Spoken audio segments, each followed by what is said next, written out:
Train യാത്രയ്ക്കിടെ യുവതിയുടെ അനുവാദമില്ലാതെ ദൃശ്യങ്ങൾ പകർത്തുകയും പിടിക്കപ്പെട്ടപ്പോൾ സർവീസ് റിവോൾവർ അടക്കം പുറത്തെടുത്ത് ഭീഷണിപ്പെടുത്തുകയും ചെയ്ത CISF ജവാനെ സർവീസിൽ നിന്ന് സസ്പെൻഡ് ചെയ്തു. യുവതിയും സഹയാത്രക്കാരും ചേർന്ന് മൊബൈൽ ഫോണിലെ ഫോട്ടോ ഗാലറി പരിശോധിച്ചതോടെയാണ് പ്രതി ചിത്രങ്ങൾ പകർത്തിയതായി തെളിഞ്ഞത്. ഡൽഹി മെട്രോയിലാണ് സംഭവം. സെൻട്രൽ ഇൻഡസ്ട്രിയൽ സെക്യൂരിറ്റി ഫോഴ്സിലെ ഉദ്യോഗസ്ഥനാണ് സസ്പെൻഷനിലായിരിക്കുന്നത്.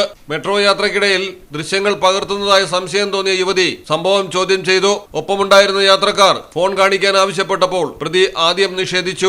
തുടർന്ന് ബലമായി പിടിച്ചു നോക്കിയപ്പോഴാണ് ഫോണിൽ ദൃശ്യങ്ങൾ കണ്ടത്. ഇതോടെ രൂക്ഷമായ വാക്കുതർക്കവും കയ്യേറ്റവും ഉണ്ടായി. ഉടൻ തന്നെ മെട്രോ പോലീസിന് സന്ദേശം ലഭിച്ചു. പോലീസ് സ്ഥലത്തെത്തി വിഷയം CISF ഉന്നതരുടെ ശ്രദ്ധയിൽപ്പെടുത്തുകയായിരുന്നു. തുടർന്നാണ് അന്വേഷണ വിധേയമായി സസ്പെൻഡ് ചെയ്തത്. ഉദ്യോഗസ്ഥനെതിരെ വകുപ്പുതല അന്വേഷണം ആരംഭിച്ചു. കർശന നടപടികൾ പിന്നാലെയുണ്ടാകും. News desk Malayalam television. കടലിന്റെ സൗന്ദര്യം ആസ്വദിച്ചുകൊണ്ട് ഒരു ലക്ഷറി ക്രൂയിസിൽ പോയാലോ? മിനാർ ക്രൂയിസ് കൊച്ചിൻ.